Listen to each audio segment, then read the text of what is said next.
How's it going, YouTube? I'm a bit dirty today. I'm dirty, look. Garage has got stuff all over it. I'll show you why. I've just done the head gasket on the van again. I did it about 3 years ago. I don't think I did a very good job of cleaning the head and everything properly. I was getting problems with this pressurising again. I'll put a link up there to that video. I didn't bother recording it for this one. I just wanted to get on with it, to be honest. But basically what was happening is this was pressurising, that water level was dropping, and I was getting low water warnings on the dashboard. Last time I drove like it for about 6 months and it ended up trashing the head. This time I recognised it straight away, so I stopped driving it and brought it off the road straight away. I got one of these kits.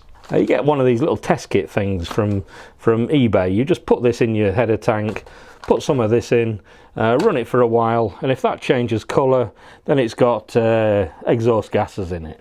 And it did, it went green. So I've changed that head gasket and hopefully everything's all good again now.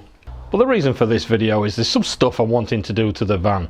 While I've got the wheel off and I need to do some other little bits, I need to show you something. I've got this front wheel off because I needed to get to there to do the head. I've also got some rear brake pads to fit as well because they're down and putting a light on the dash. But one thing I want to fit while I've got these wheels off is I've got some wheel spacers. The reason why, I'm not sure if you'll be able to see it today because it's so bright out here. But those wheels are really far under the arches, and when you stood back it kind of looks a bit odd, like it's really tall and really narrow. So I've got some wheel spacers to fit on there, 100% for aesthetic purposes. I want to bring these out a little bit because it just looks a bit odd like that to me. Right, so what I've got in here is I bought these from eBay. I think I got them ages ago. Tough Torque they're called. Hub centric wheel spacers, 15mm thick. Obviously I've got 4 of them. And so we'll get these on. They've got some extended wheel bolts in there as well somewhere. Down at the bottom we've got some extended wheel bolts. So let's get these on, see what sort of difference it makes. Right, that's the front done. That's looking much better already. If I turn around and compare to the rear, you can see how far under they are. That's looking much better. Same on this side. Front, rear. Right, let's get those rears done. Brake pads were definitely ready. Look at the state of those. Oh dear. Right, get these on and let's get this rear wheel back on. Right, that's back on. That is so much better. If we compare this side, look, you just see it poking out. So this side, this is right under the arch still. If I look from the other angle as well, this is from the front looking back, and again the front looking back. That is so much better. Right, I'm going to finish this back one, then I'm going to get a shower and that, and then I'm finished for today. But the next scene you'll see is we're going to go out. There's something else I've bought. This is the next thing, and we'll have a look at these wheels as well from a distance. Right, that's all the wheel spacers on. I've been using it for a few weeks now, and it seems to be all right actually. I've got one slight problem. This front corner, if I'm braking hard and turning a hard right at the same time, then it rubs a little bit. I think it's just on the inner arch or something, but it'll be okay, to be honest. It's just a tiny little rub just under that circumstance, but I think the stance of it looks a lot better now. Right, next thing I've got to fit is I've had a problem with this awning ever since I've had it. It's a general problem with these awnings, and today is a perfect day for it because it's quite windy. Let me pull this out and let's have a look.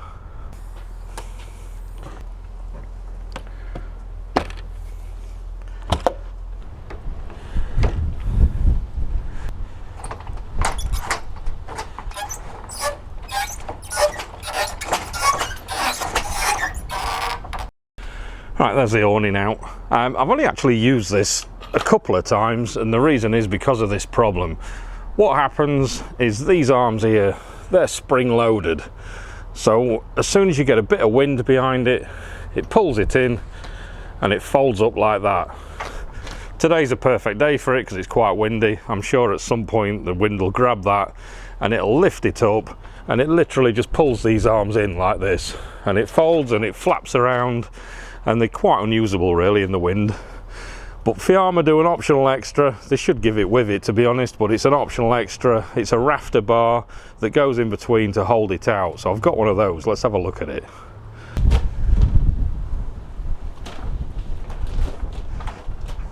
Right, here it is in my nice, tidy, organised garage. We've got a few more bits to fit there in a minute as well.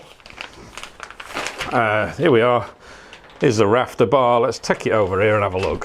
If I open this up, let's have a quick look. It's quite a basic thing really. It's just a little extendable bar. Fits in between here and here, and it just extends out across there and stops this from flopping in. Oh, you get some little storage clips with it so you can hang it up somewhere. I'll see if I can find somewhere to cram it because it is quite long actually. But this bar, all we do is it literally just hooks in at that end. We undo this little knob, hook it in at the other end, stretch it out and tighten that up. So let's have a look, see if it makes a difference. I can instantly see that's a lot better. You can see the wind grabbing it now actually.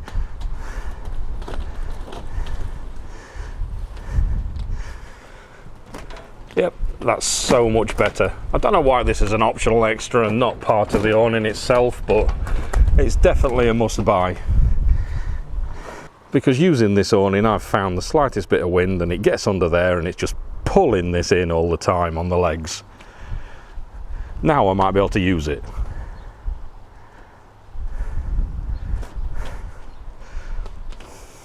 And this is without it.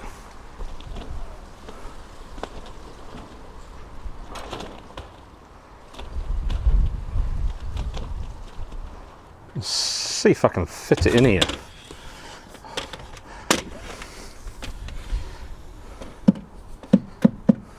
Right, I've had to fit it under there. It's quite long, so I couldn't get it in the back anywhere.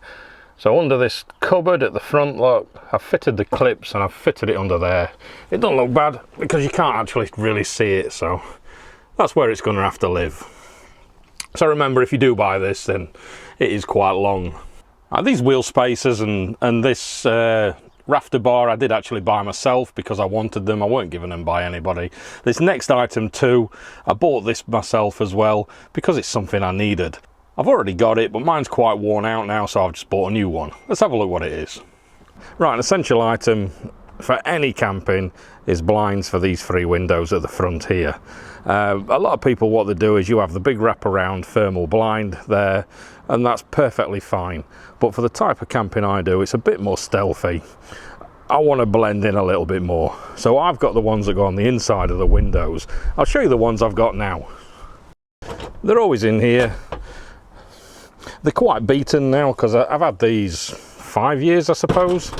And what they do is these side ones, they stick magnetically around the inside. The front ones have got these little poppers, so I'll fit the ones I've got so we can have a quick look now.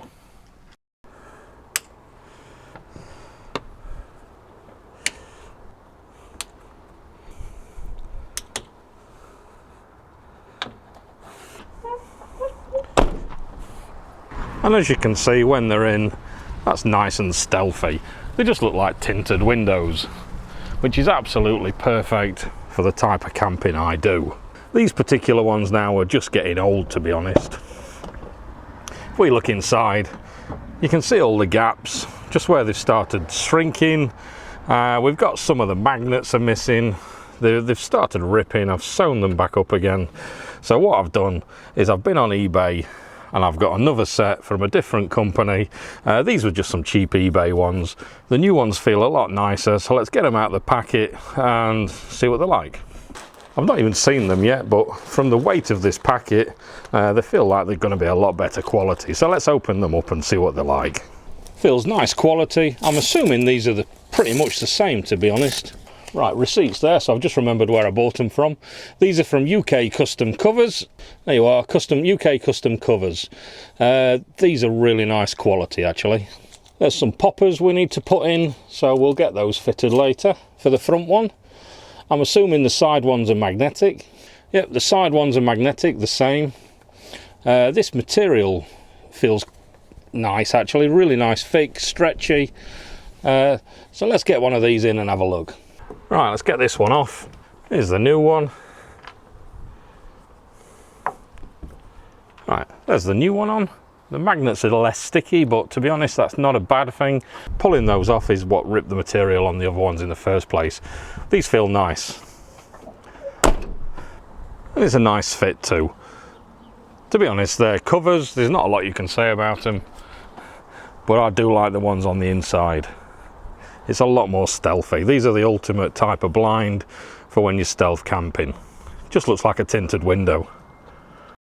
Right, let's get this front one on and see where it lines up for the poppers. So I'll get this one off and get the front one on. It's the same type of design as this one, where this has got this little elastic bit that goes over the top, and then the poppers go in the side. So if I stick this elastic bit on the top, on the new one, and then we can see where it lines up for these poppers and get those fitted. Right, there's that just hung up now. I've hooked it over the top and it's just hanging down. So as you can see down the side here, we've got these poppers, and what I've got is I've got these bits here. These are the other half of the poppers. So what we've got to do is screw those in place, the same as what I did on these old ones here. This one's slightly out of line, so what I've got to do is I've got to get one a little bit lower. What I'll do later is I'll take these ones off. I don't care about it leaving holes at the minute, because this, when I covered it before, this was quite loose. And what I want to do is get some more of this type, which is a sticky back one. I did this in an old video ages ago, and I want to redo these side ones anyway, so I don't care about this leaving any holes or anything like that, because I'm going to recover it again later. And before you screw anything into this side, really, you should probably mark it up where you want them, then take it off and screw them in, because there's cables behind here and you don't want to hit any of the cables. So what I'm going to do is I'm going to get the new poppers fitted, and then we'll see how it looks. And you can't see it because it's pretty dark, but there's the poppers in both sides. There's no gaps to see through at all. There's a little bit of light coming in. So what I'll do is I'll get both of these side ones on again. Let's have a look how well they black out the light, because obviously it's daytime at the minute. Right, there we are. That's all fitted from the outside. As you can see, still nice and stealthy because it just looks like tinted windows. From the inside, it's done a pretty good job. They're definitely good blackout blinds, because as you can see, it's not letting a lot of light through at all there. Criticisms with these custom covers ones is I'd like to see the magnets a little bit stronger, because it's a bit of a balancing act trying to get a few magnets stuck up before it'll take its own weight. Same with the poppers. They could do with being a little bit stronger, just because it's a bit like Buckaroo. If you touch it, they're going to all pop out. But the quality of the material is excellent. It's like a neoprene kind of feel, stretchy, nice it is. But there's the blinds. I've packed away all nicely. I can retire this old set now, so I'll stick these under the seat and they can go with me on the next camp. There's another little job I want to do here. This is not something new, this is a bit of work I need to do. When you open this door, I don't know if you can hear that, but it drops. Not really any play in there, so I don't think it needs a new hinge. I fitted a hinge a few years ago to the other side, and that still does it. It's quite low. What it's doing is, you see at this bottom here, see this bit of rust here, it's rubbing on the bottom, and it's doing exactly the same around the other side. There you are, around the other side as well, it's just rubbing. This is that military paint, so once I've done it, it's quite easy just to sand down and do a bit of rust treatment and then paint it over again with this military stuff. But I need to do something with the door, so I need to figure out if there's an adjustment for this where you can lift it up, or plan B is where this hinge is here, is if I loosen it off and I put a couple of washers behind it, then that'll lift this out a little bit and it'll lift the back end of the door up. So that's plan B. I'm going to have a quick look around this hinge here and around this one, see if there's any adjustment on it. If not, then we're going to do the washers.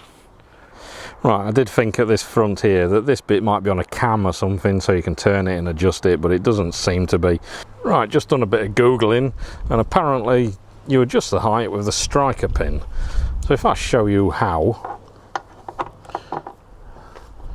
if I undo these just a little bit, you'll see then that this moves up and down, in and out. So if you've got a bit of wind noise, you can move it back a little bit to tighten it on the seals, or you can move it up and down, and then that should adjust the height of the door when it's locking. So what I'll do is I'll move it up as far as I can, and I'll tighten it up and I'll see what that's like. I think the problem is with this side, at some point in its life, somebody's tried jacking it up there and it's lifted all this up a little bit. I've tried whacking that with a great big hammer to try and get it back down, but I'm not sure how I need to straighten that, so I'll just try and lift the door above it for now. So I've tightened those up. If I close the door, I can see it's hitting it and it's lifting the door. So that's definitely lifted it up a bit, and there's definitely more of a gap under there now. So I'm not quite sure if it's clearing it. So what I'll do is I'll sand this off a bit later on and I'll paint it again and see if it's actually clearing or not. If anybody wants to put any suggestions in the comments how I can straighten this panel and get it down a little bit more, that'd be a great help, because I'm not quite sure, to be honest. I'm going to do exactly the same now on the driver's side. I'm going to move it in a little bit because there's a bit of wind noise coming from these seals, and lift it up a little bit as well. That's the driver's side done as well. I wish I'd have done this a long time ago actually, because I've always had a bit of wind noise here, and I did notice that this door stuck out further than this panel. Now it's nice and level. I seem to have got a gap at the bottom, so I can rust treat that and stop that from rubbing as well. This is closing nicely. I'm assuming the wind noise must have gone. I'll find out when I'm driving, because I've tightened this backwards quite a lot and I've lifted it up quite a bit. You can see they've got some little markings on, and it's got a little dot on the side here, so you can see where you're adjusting it to. But I wish I'd have done that a long time ago. Well, that's another job done. Right, I think what I might do now as well is, while I've got time, is this rear camera here. A month or so ago, I fitted a new head unit. This is a Toto unit here. I'll stick a link wherever it is to this unit. It's a brilliant unit. I'm really pleased with it. But I did get a posh camera with it. I got this camera with it, which is supposed to be like a super wide view virtual surround kind of camera thing. And I'm quite curious to know what it does. So I think what we're going to do now is I'm going to fit this as well. So what I need to do is open up the back and strip all this panel off so I can get to the wiring on the other side of that camera. Bit of a pain, but that's my job for now.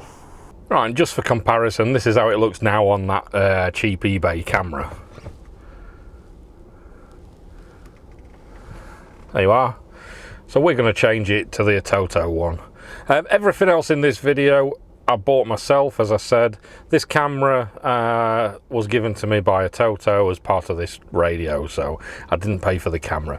Everything else I've paid for myself. So let's get that cover off and get this wiring in.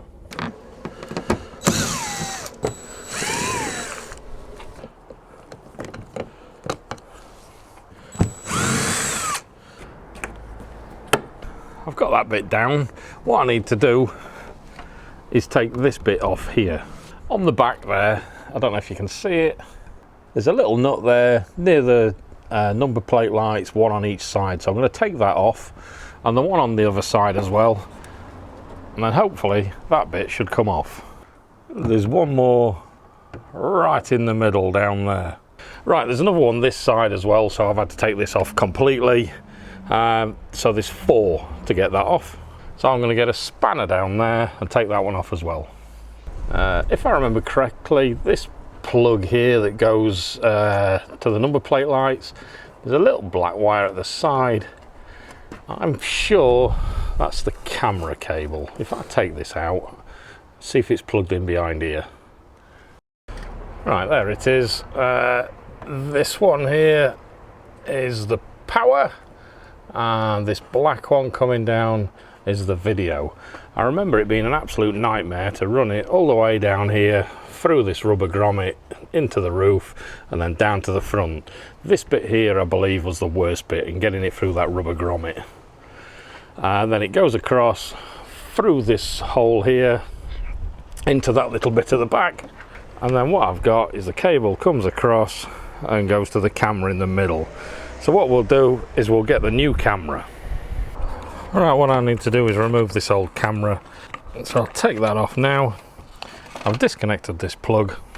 And what I'll do is I'll squeeze that out and take this one off. Right, the new camera, that goes that way around. The new camera needs to fit up like that. What I might do actually is just cut a little notch in this So this cable fits behind that notch. So I'll get a file and I'll file a little notch in there. And what I've done is I've got a little round file, look, filed in a notch there so the cable goes in. I've drilled a couple of little 2mm holes there so I can get the screws and I can screw it on, and then when that goes back the cable will be tucked behind like that. So I'm going to screw that on and then put this back on here. I'm going to feed the cable through that hole. I'll leave it dangling down here next to these cables, and then we'll look at connecting it up. Right, that's that back on. It's not quite as low profile as the other one, so hopefully that'll not be a problem with my number plate, or I'm going to have to find a slightly different way of mounting it just to get it a bit higher. But hopefully that should be all right. So next thing on the inside should be just a case of plugging it in, but I've got different plugs, so what I'm going to do is I'm going to get the other cable, I'm going to cut the plugs off and solder them onto this cable, and then I can just plug them in. Milwaukee M12 soldering iron. I can't recommend these enough when you're away from any plug sockets for a bit of soldering. Right, just so we can make sense of this wiring before I tape it all up. Normally I'd use heat shrink, but again, lazy. This cable here, this comes from the reverse light. So this is a 12 volt positive, and the ground when the reverse light comes on, and that will power the camera. This black one is back to the radio. This has got 3 wires, a black, red and a yellow. As you can see, the red, this is the power for the camera. The red goes to this reverse light feed, and also the red from this one goes to this reverse as well. The yellow and black go to the camera for the camera and feed. And what this is this sends a 12 volt all the way back to the radio when the reverse light's on, to tell the radio that it's in reverse. So that's why there's 3 wires there. Right, I'm going to tape this up, I'm going to plug it into there, and then we'll see if it works. Right, that's taped up. I've taped up these plugs as well so they don't come undone whilst they're behind here. If you are lazy like me and you do tape solder joints up, what you do is you fold them up a few times as you're taping them as well, so between this there's no pressure on the actual solder joint. Right, ignition on, let's see if it works. Right, it's instantly recognised that it's one of these wide type of cameras. What I might do actually is angle it down a little bit so we can see the rear bumper, and then I'm going to read these instructions, how you set it all up. Right, to calibrate the camera we get this mat that we have to put out. I've held it down with bricks, hopefully that won't affect the calibration. We start the mat 15 centimeters away from the back of the van. Obviously these are the center dots that line up with the camera. So that's the mat set out. Now back to the radio. Right, it does say set it up in a windless zone, so I don't know if we're going to be alright with those bricks holding it down.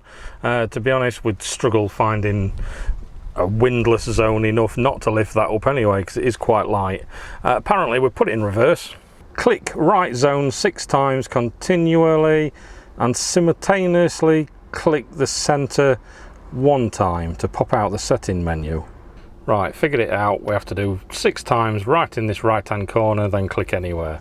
1, 2, 3, 4, 5, 6. Right, now we've got the menu up. Right, first job, vehicle perimeters.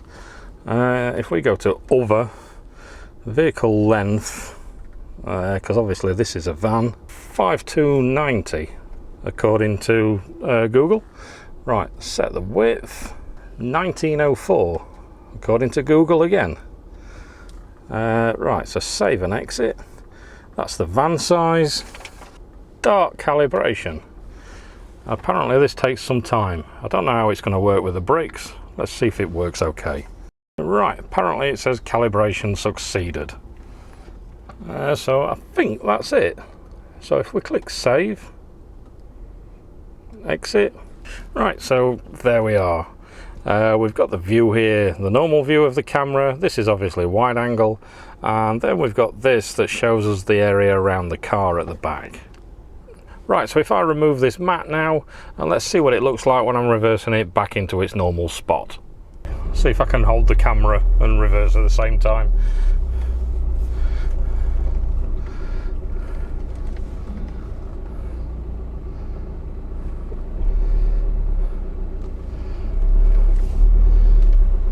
I see what it's doing now. As we go backwards, this shows us where we are, and it draws like a little bit of a plan and shows where the vehicle is. Don't know if you can see that with the reflection on the screen. See if I can zoom in from there. And that shows the step at the side of my house, which I'm parked right at the side. Let's go outside and see how I'm parked, because that's pretty accurate actually. The front of the van is showing right next to the bungalow. Let's have a look. Right, there we are at the side of that step. Nice and tight. And the front is nice and level, more or less, with the bungalow. So that was actually pretty accurate. That was pretty accurate showing on that screen. I quite like that actually. Right, let's go out once more and come back in just to see how that goes. Let's reverse back in.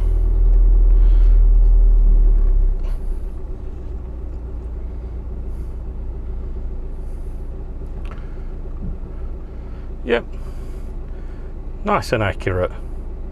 I can see in the mirror that that's where we are with the step. Yeah, I like that. That works quite good actually. So there you are. That's a simulated panoramic view apparently. Quite impressed with that. It goes nice. I think it only works with this radio that I've got. It's the Toto S8, I think it was. It's the top of the range one. Really nice radio. So there you have it. We've got through some jobs today again. We did the wheel spacers a few weeks ago, beginning of this video. Improved the stance, no end. Looks a lot better now. New blinds on the window, essential item for when you're out stealth camping because they're on the inside and it's nice and black. Impressed with those. Rafter bar for the awning. I wish I'd have bought that sooner because I've never used it really because of that. Those Fiamma awnings are a bit of a pain in the arse as soon as you get a little bit of wind, but that rafter bar, that'll make a massive difference to that. These doors, I wish I'd have done that a long time ago, because I can hear now that there's no wind coming through. It's also lifted them up a little bit, so I just need to treat that rust on the bottom and repaint those again. And fitting that a Toto rear camera. Really impressed with that as well actually. I didn't realise how it worked until we've just used it right now, and I quite like that. Everything I bought myself, as I said, apart from this camera. I'll put links to everything just in case anybody's interested in anything. Like the video if you liked it. If you want to see more videos that are like this or random about other things, subscribe to the channel, and hopefully I'll catch you guys again later. Cheers.